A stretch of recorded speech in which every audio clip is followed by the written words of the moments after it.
Hey guys, I'm so glad that you decided to join the Hope Kids event staff. My name is Callie, and for the next hour, we're going to go over our policies and procedures as you are joining our team. We exist so that we can partner with other ministries here at Hope Fellowship to provide care for children while the parents are in their Bible studies and classes as well as other events. But our heart is that we are not just a babysitting service, but that we are truly discipling the children during these events. Let's get started. When you first show up at your campus for your first event, you're going to clock in using Paycom. You should have been shown how to do that with HR. Please remember that when you do that, you have to be physically standing in the building. Otherwise, it will not work. After you clock in, you're going to come over to one of the computers at New Family Check-In, and you're going to print yourself a sticker. I'm going to go over with you now how you're going to do that. When you check in, you are going to type in the first 3 letters of your first name and the first 3 letters of your last name. And hit enter. Look for your profile and click on it. Once you bring up your profile, you're going to want to edit it to make sure that you are a volunteer and not a regular attender.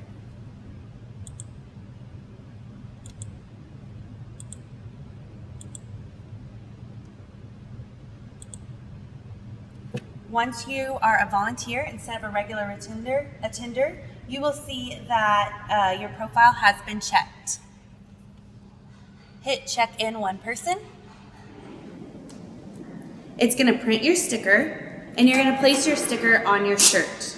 Please make sure every time that you show up for an event, you are wearing your Hope Kids shirt. This lets parents know that you are an approved person to be in the classrooms and that you are safe to be around our children. So you're going to place your sticker on, and then you're going to head back for huddle.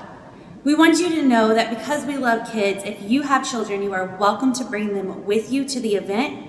However, we do ask that you follow all the normal policies and procedures with kids as far as checking them in, getting security stickers, and showing those security stickers when you pick your child up at the end of the evening. Just like we want to keep our attenders' kids safe, we want to keep your kids safe as well. So let's head back to huddle. After you've checked in, you're going to head to the hallway for huddle. Huddle is a time for us to hear any announcements, prayer requests, devotional. It looks a little different each time, but it's our moment to connect before we start the evening. After we pray in our huddle, you'll head to your classroom, which is indicated through your scheduling on Planning Center Online. Once you enter your classroom, you're going to work with the other person in your room to figure out the flow of the evening. You want to come up with a plan for how long you'll do free time at the beginning, what time you want to start curriculum, who's going to do crafts and who's going to do worship, things like that. What's really important is that our focus is on the kids. And for that reason, we ask that you put all personal belongings away in a closet or on a shelf. Cell phones are such a distraction, and they tell the kids that what's in your device is more important to them. That's not our heart here at Hope Fellowship, and so we ask that you never have your cell phone out during an event. So you've put your stuff away, you've made your plan for the evening with the other person in the room, and now you are ready to greet families. We should have one person playing with the kids in the room on the floor while the other person is standing at the door ready to greet families, but also helping out the other teacher in the classroom as well as the kids. When a parent approaches the door, you're going to have this clipboard, and you're going to receive a sticker from them that goes on the clipboard. On that sticker should have the child's name, the security code, as well as the parent's name and phone number. Please verify with the parent briefly that the phone number is correct, as sometimes we've experienced that maybe dad's phone number is on the sticker when mom's the one in the building. I typically do it like this. We're so excited that you're here, Johnny. Come on in. And then I get the sticker from the parent and I say, hey mom, is the 3884 number correct? Great, enjoy your class. One sticker should be on the child's shirt and one sticker goes on this sheet. If an emergency was to happen and we had to evacuate the building, make sure you grab this clipboard so that you have all the vital information that you need to provide the best care for the children in your room. After you feel like every family has checked in, about 10 to 15 minutes into the start time of the event, you can close your door and start playing with the children. Great, now everybody's checked in and we can get the evening started. Please remember that 2 adults must be present in the classroom at all times. Now we're going to get the evening started. Usually the beginning part looks like a little bit of free time where the kids are playing with the toys in the room, interacting with you. The most important thing that I want you to remember is our heart is to be super intentional with these kiddos. Make sure that you're not just talking to the other adult in the room, but that you are in the floor playing with the kids and engaging them. Sometimes the best way that we share about Jesus is through our love to other people as opposed to our words. So let's be intentional and love on these kids well. After a little bit of free time play, you're gonna ask the kids to clean up the room. We're gonna put away all toys, anything that could be a distraction during our curriculum time. So the toys are put away, big structures can be covered, and now it's gonna be time to enter into curriculum.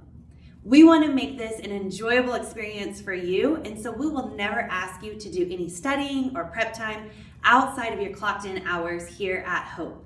Your curriculum is provided for you on a DVD that will teach the Bible story as well as the worship. So what part do you play? Be engaged. If you participate, they'll participate. During the time of worship, we need you dancing, singing. Don't worry if you're not great at it. They won't be either. And so if they see that you're comfortable in who you are, they'll be comfortable too and they'll join along. Let's demonstrate for these kids that Jesus just wants our hearts of worship and not our good singing voices or stellar dance moves. We're gonna do worship and the Bible story on the DVD, and then the curriculum will be provided for you to follow up with a craft as well as a game. All of our curriculum is super user-friendly, so when you arrive and you're talking about your plan for the evening with the other person in the room, you'll just look at the sheet of paper with the instructions. All supplies should be there provided for you. Make sure that you do the curriculum every single time. As I mentioned earlier, our heart is not that we're just babysitting these kids, but that we are truly discipling a generation. Please remember that during some of these events, not every child in this room goes to church here or anywhere.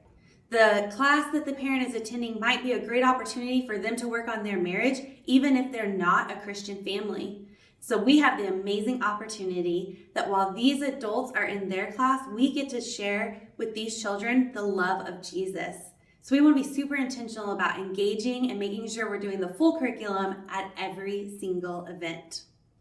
After you've gone through the curriculum, what I would suggest is group games. At the end of the evening, you are ready to get out of here. You do not want to spend a lot of time cleaning up all the toys that they've gotten out and spread across the whole room. So I typically don't get the toys back out. Instead, I'll do something like red light, green light, duck, duck, goose, extra worship that is on our DVD, something like that to where I'm playing, engaging with the kids. Also, I'm ready to greet parents as they arrive, but I don't have to get out all the toys and make a big mess that I have to clean up at the end of the night. Speaking of greeting the parents as they arrive, let's go over how we do the checkout process. This is so important, so please make sure you're listening. We really want to make sure that we're keeping all the kids safe here at Hope. So when a parent approaches the gate, you're going to greet them and you're going to ask for their security sticker.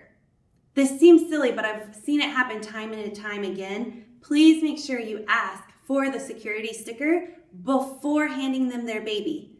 Things get really awkward if you hand a parent their baby and then ask for the baby back because they don't have their security sticker. So we're gonna check that sticker before we open the gate for a child to walk out or hand a child over to the parent.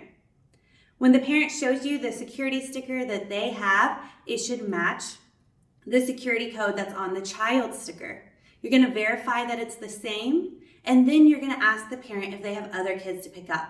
If they do, make sure you let them hold on to their end of the security sticker, but you're gonna take off the sticker that's on the child's shirt.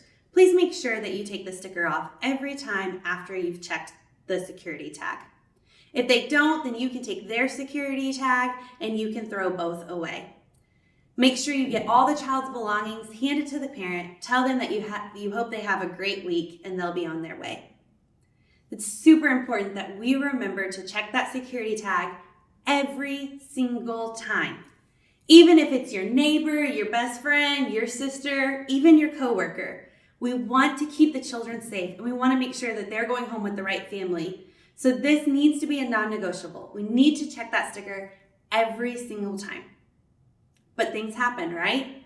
What if the parent approaches the gate and realizes they've dropped their sticker at some point? They can't find it. What you're going to do at that point is you're going to say, no problem. If you will please go to New Family Check-In, the coordinator will meet you up there to print you a new sticker. And then you're going to get on your walkie-talkie that's provided for you in the classroom, and you're going to let your coordinator know that you're sending a parent up for a new sticker. Will they please meet them up there? At that point, they'll get a new sticker and they'll come back and they'll be able to show it to you. No matter what sob story they have about how they're in a rush or anything like that, it doesn't matter. We have to follow protocol on this situation as it is for safety. So as I've said, please don't ever let a child leave the room without checking that security sticker. We appreciate you being on top of this at all times. One thing that's really important is that we only have positive talk at the door. So when a parent comes to pick up their kid, we would never say something like, whew, it was a rough evening for Johnny. That's not very encouraging for that parent. So here's what I want you to do. We're going to only have positive talk at the door. If Johnny did have a rough night, you're going to leave those conversations for the coordinator. If a child has such a hard evening that the parent needs to know about it, then you've already got the coordinator involved anyways. And so that coordinator will take that parent aside so that we don't humiliate the parent or the child by having that conversation right in the doorway. They'll let them know what happened and how we handled it and how they can partner with us to make the next event more successful. But you will never have that conversation with a parent. You're only going to talk positive. So here's a situation that has come up before. Typically, if you have a rough kiddo, that parent already knows that kid's like that. And so they'll get tricky and they'll say to you, hey, how was Johnny tonight? Well, now what do? Because they specifically have asked you a question, but you've been instructed not to answer. No problem, I have the perfect solution for you. You're gonna focus on what the kid did that evening as opposed to how they behaved. So let's say during worship that night, Johnny was spinning around in circles, hitting all his friends. You let the coordinator know, hey, this has been a constant problem that Johnny keeps hitting his friends. I need your help on this. But when the parent comes to the door, all you're gonna say is, Johnny loves worship. Focus on what Johnny did tonight. He participated in worship and not the negative part of that he was hitting all his friends. We'll let the coordinator have those conversations. After all the kids have been picked up, we're gonna start cleaning up the room. As we know, kids are messy. They have lots of germs. So we need to make sure that we take care of our toys, the tables, the chairs, everything in the classroom. We're gonna make sure that we wipe it down and clean it. Make sure you turn off all TVs. You can leave your trash in the room as somebody will be coming to clean the rooms at the end of the evening, but all they do is vacuum and empty the trash. We want to make sure that we take care of the resources that the Lord has provided us by cleaning them and sanitizing them at the end of the night. Everybody in that classroom should stay and make sure that the room is left better than when they arrived. There's tons of other ministries that use our rooms, and actually we have the great opportunity to let other businesses come in and use our buildings as well. So you never know what's happening the next day. So we just want to be really honoring and make sure we leave this room in the best shape that we can. So you're going to sanitize everything, put everything away, shut everything down, and then you are ready to clock out for the evening. I ask that when you're done, that you clock out right away. Even if you kind of start talking with friends or stuff like that, we just want to honor the money that the Lord has provided for this church and make sure that when we're done working, we're clocking out. So you're going to clock out through Paylocity and you are free to go. One thing that I love about this ministry is that we are so close as a ministry.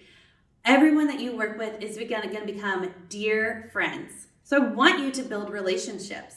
I want you to be talking about where you're going to grab ice cream after an event. But just make sure you clock out. And also remember that though we are going to become really close friends, once a child enters the classroom, they are our first priority. So let's hold any conversations that we want to have for before and after the event, and let's engage with the kiddos. We hired you because we trust you. So if a problem arises in your room, you can handle it. You got this. We're going to let you have control of your classroom. But please know that if you've tried everything and it's just not working, your coordinator is happy to help. Just get on your walkie-talkie and ask them to come to whatever room you're in. Once they arrive, you can explain to them the situation, and they will decide if they need to remove the child to talk to them, grab a parent, or step in to be some extra hands for a little while. The only thing that I need you to remember when you're handling a problem in the classroom is we do not do timeout here at Hope Fellowship. Timeout is isolating, and we don't want to isolate kids while they're at church. But what you can do is if you have tried just talking with them and they're not seeming to calm down, you can pull a chair up at a table in the classroom or in the center of the room and say, I need you to have a seat right here until you're ready to make better choices. That's very different than telling a kid they have to go sit alone in the corner.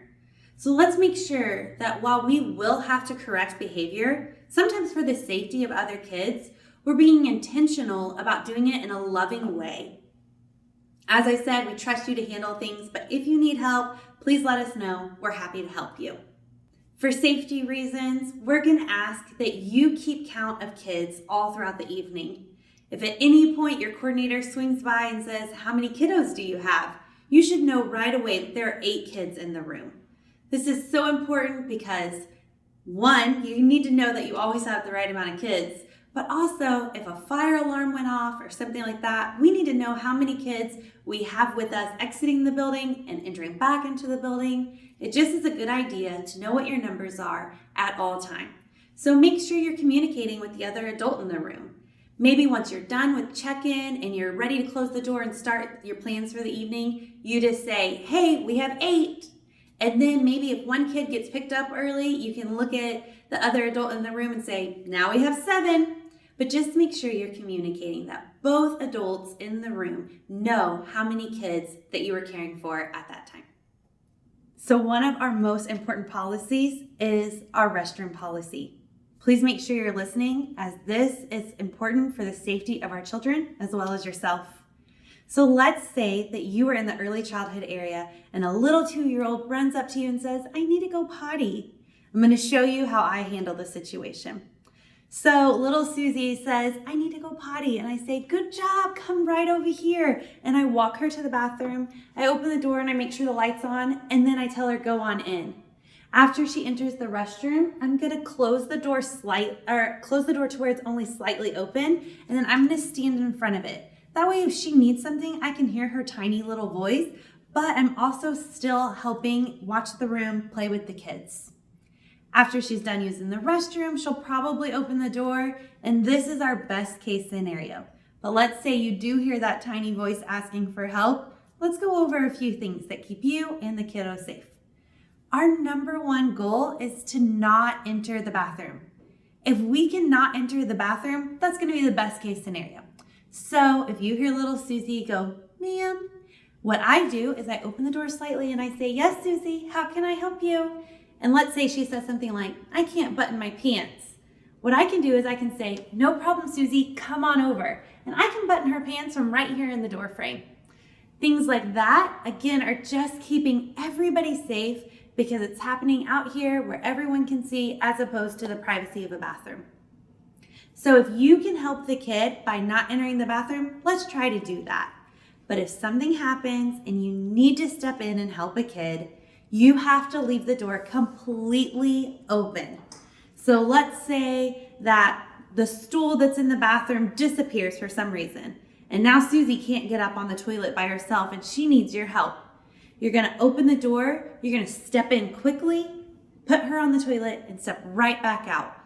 If you have to enter the bathroom, let's spend the least amount of time in there as possible. So you've assisted the kid and you've stepped right back out. But let's say something happens where you have to help the kid in a different way. If at any point the assistance of the kid involves you helping them wipe or clean them up or something that you would be touching, something that's private to them, Then we need you to follow the same procedures you would do for a diaper change. We need you to put gloves on, and you need to ask someone to come over here. So the other adult in the room needs to come over here and stand here while you enter the bathroom, clean the child up, and step out as quickly as possible. It's very important that if you have to touch a child in an area that is private, that you need somebody else there, just making sure that we're living above reproach and being as safe as possible. Make sure that you listen for the water to come on so that the kiddos will wash their hands. If the kids are about 3 or older, I just send them on into the bathroom. They're probably pretty experienced and they can handle things by themselves. If they do need assistance, they're usually pretty good about opening the door and asking for help. We also want to make sure that we're taking care of our little ones who are in diapers. For that purpose, we change every child's diaper at least once during an event. When the parents check the kid in, what I typically do to hold myself accountable to make sure that I got everyone is I go ahead and I pull the diaper out of their diaper bag and I write their name on it. Now I have a stack of 1 diaper for every single child at the changing table, and I know who I've done and who I've missed based on the fact of if that stack is all gone or not. When we change a diaper, we're going to wear gloves every single time and make sure you clean your station. Please remember that we're going to do the best we can not to enter the bathroom, but if we have to do it, we'll never ever close the door behind us. The door stays open. We're going to step in, assist the child as quickly as possible, and step back out. If for some reason we have to assist the child in a different way, please ask the other adult to come over and be witness to the situation while you have gloves on. Thank you so much for taking this seriously. We take it seriously here at Hope. If you are going to be working in one of our elementary rooms, it is for kiddos kinder through 5th grade only. If the child is in pre-K, or even if they're 5 but not yet in kindergarten, they need to go to one of our early childhood environments. When you arrive in one of your elementary rooms, there are going to be large black bins with floor toys. You're going to put the toys out around the room for the kiddos to play with. Also, feel free to get creative in things that you know the kids would enjoy. I know one staff member rolled out long pieces of white butcher paper and threw crayons and markers on the ground. This led to an amazing opportunity when one of the staff was on the floor coloring with this kid, the kid beside them coloring, not making eye contact, but all of a sudden opened up and said, "Someone at school called me fat today." This is the kind of intentionality that we want with these kids. We want them to feel seen and loved when they're in this environment. And the only way that we can accomplish that is if we are very intentional with them. So, as I've mentioned before, I don't want you standing in the corner talking to your coworkers. You're definitely not on your cell phone because you've put that away. Instead, we're playing games with the kids. We will provide board games for you and any supplies you need to be intentional with the kids. If a kiddo is playing a video game and you're just not that into NFL video games, that's fine. Sit beside them and cheer when they do a good job. But being intentional to hang out with the kids, spend time with them, and let them know that you accept them just as they are. You'd be amazed at how simply playing a board game with a kid will allow them to open up and tell you about what's going on in their life. So when the event starts, we're going to be playing games with the kiddos. I want to let you know that in our elementary environment, kids are allowed to bring their own devices at home. However, it is to our discretion if they are allowed to continue using them. So if a kiddo brings their own iPad, that's absolutely fine. I do want you checking on that kid and seeing what's on that screen. If they pull up something that we feel is not appropriate for this environment, then we're going to ask them to get out of it at this time. If they refuse to do that, you are welcome to say, "Then I'm going to need to take your iPad. I'll put it over here on the counter until your parent arrives, and then we'll give it back to them." They're allowed to bring it in, but ultimately you are in charge.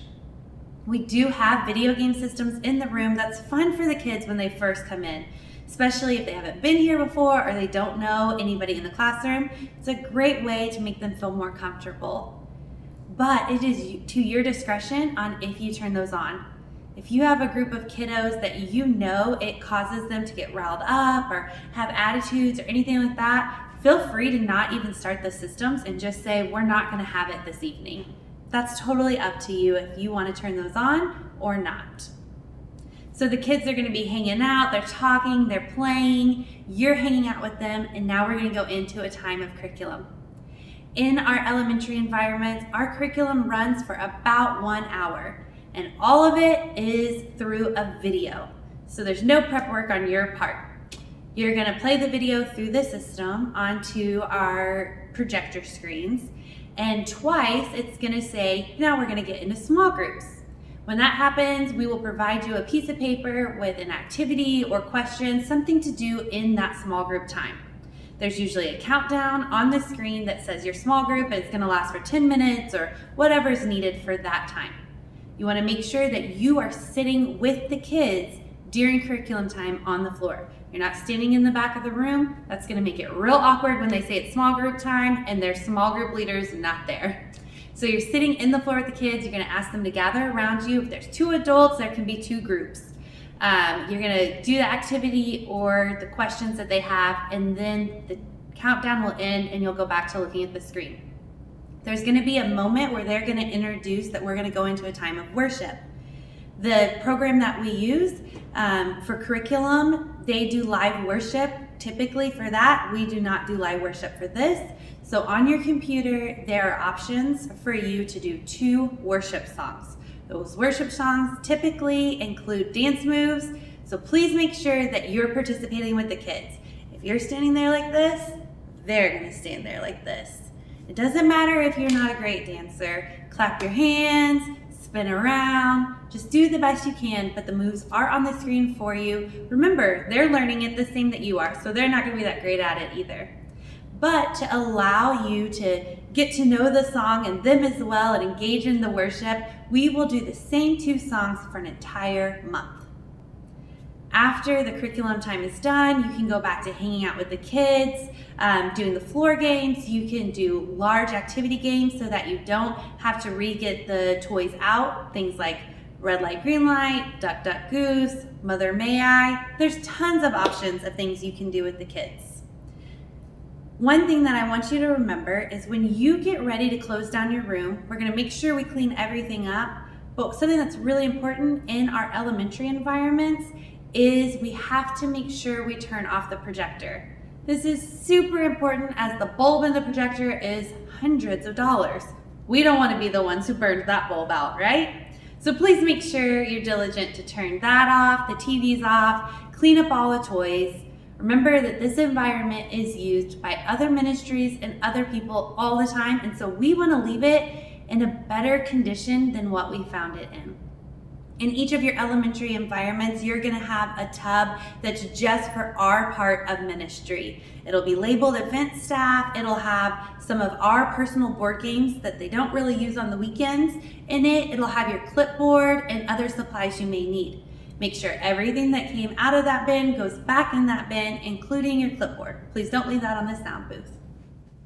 In our elementary environment, it's a little bit different depending on what campus you're at. But if a child says that they need to go to the restroom and your classroom has a straight eye view to the bathroom, then you can handle it yourself. The kid says they need to go to the bathroom, you're going to walk over to the door frame, you're going to allow them to go to the bathroom while staying in the classroom to be 2 adults at all times. So stay in the classroom where you can watch the class with the other adult, but also see the kid from the door frame. We only allow 1 elementary child to go to the bathroom at a time, so no besties hanging out in the bathroom together. We also want to encourage that kids do not go to the bathroom during curriculum. You know, we say it's curriculum time and all of a sudden they all need to go potty. So what I would do is when I tell the classroom, hey guys, it's time to clean up and get ready for curriculum, I also say, if you need to go to the restroom, now's the time. Give everyone the opportunity to use the restroom before we start curriculum. That way they don't have to go during curriculum. If they ask during curriculum, I say, can you please hold it till the end? And I try to encourage them to stay engaged with what the lesson is without having to get up to the bathroom. But if they ask 2 or 3 times, even though we've tried to say you can go at the end, then they probably can't hold it and we can make that exception and let them go. But let's do the best that we can to make sure that they are staying focused during curriculum time. So if a kiddo says they need to go to the bathroom, we're going to come to the door frame and allow them to go to the bathroom one person at a time. If for some reason you are sharing that space with an adult ministry, then if adults are in the environment as well, then you are going to tell that kid, one moment, you're going to walk up to the bathroom door, open the door, say, is anyone in here? Is anyone in here? Go ahead and ask twice. If no one responds, you're going to come back to the door frame and you're going to tell the kid that they can go into the restroom. Do not have the kid come with you when you're checking for adults. Make sure they stay in the room. And then once you know that that bathroom's safe for them, they can go in. And you're going to stand in the door frame, watching the door, making sure nobody goes in there with them, but also watching the classroom. If an adult walks up, you'll say, I'm sorry, do you mind holding on for just a moment? There's a child in the restroom. So kids and adults should not ever, ever be in the restroom at the same time. That also includes you. There's probably never going to be a situation where you need to enter the restroom with a child who's in elementary school.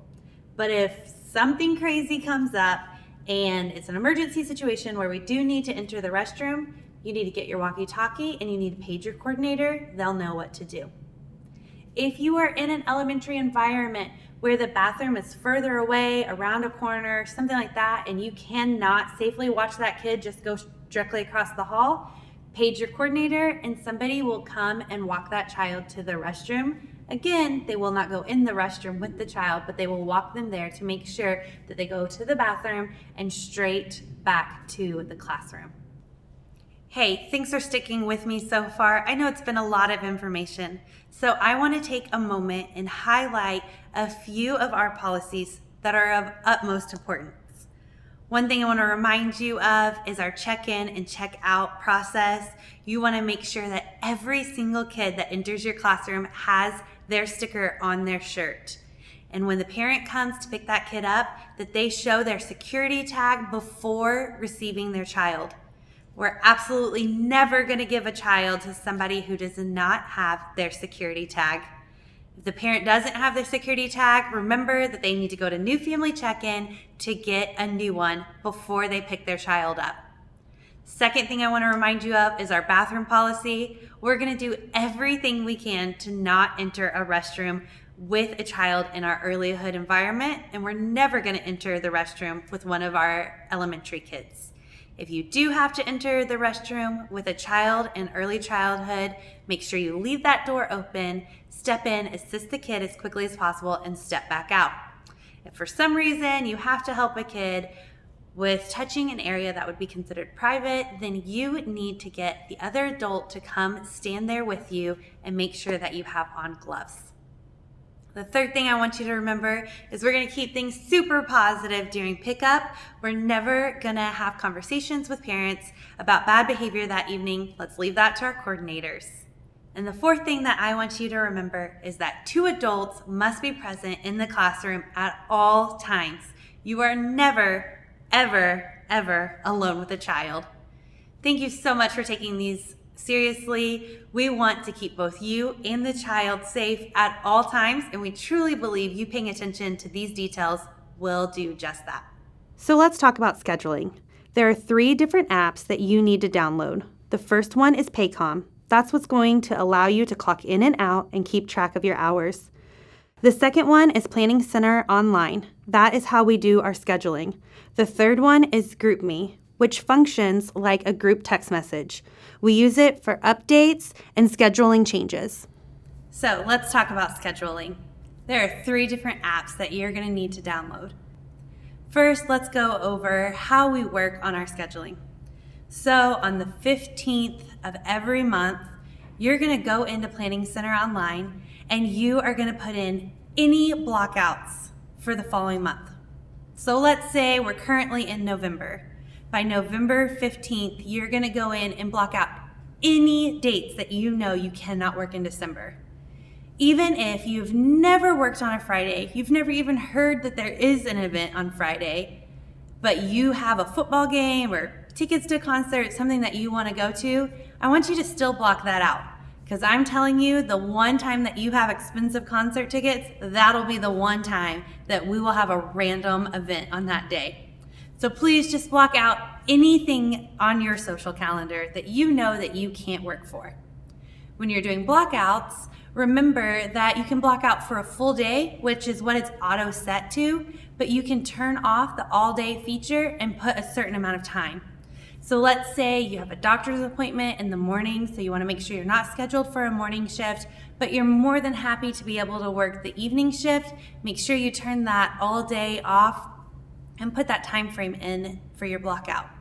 So you're going to put in all your blockouts for the following month in by the 15th of that month. Then between the 15th and the 18th, your campus person will go in and create the entire month's calendar. We want to be respectful of you and your social calendar and your time, so we think it's best if you know exactly what you're going to work for the whole month and exactly when you're free to make your plans. So we'll send to you the whole month's calendar at one time. You're going to receive those assignments on Planning Center Online. You'll see that each event is listed on its own. We're going to ask that you go in and you hit accept for every single one of those events. Yes, I realize there's a decline button there. That's for somebody else. That is not for us. This app was actually created for volunteers as a way to communicate when they're scheduled to volunteer and for them to communicate if they can or cannot come. But for us, we're going to use the block out for that instead. So you're never going to hit the decline button. But if you will go ahead and hit the accept button, it just kind of says, hey, I saw that you scheduled me for this. So you're going to go in, you're going to accept all the events that you are scheduled for. Once you are on the schedule, you are responsible for that shift. So you had the opportunity to block out for anything you knew that was coming up by the 15th, and then you've been put on the schedule. That is now the shift that you are responsible to work.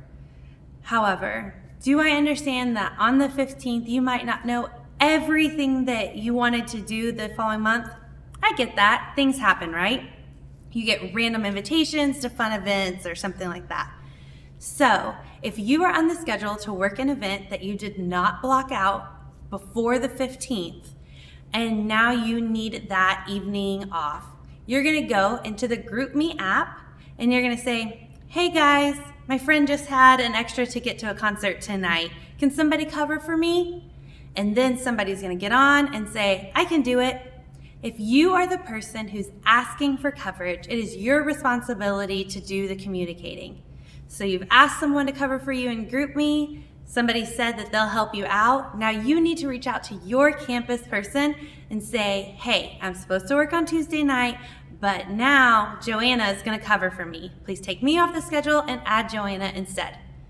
You can text, call, email your campus person, however you want to communicate, but it is your responsibility to communicate that information so that the schedule is correct for that event.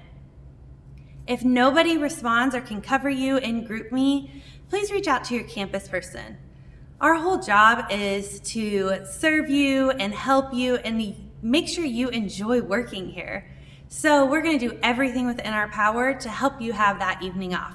We can reach out to other campuses and see if somebody else can come over and work that evening, or maybe our numbers are going to be lower than what we expected, so we can just tell you to have the night off. We'll do everything we can to try to make it work. But if there's no other option and we just can't find someone to cover you, you will be responsible for coming in and working that shift. But don't worry, we're always going to do everything we can to honor you getting to go do something fun. So you've put in your schedule by the 15th. We've released your schedule between the 15th and the 18th.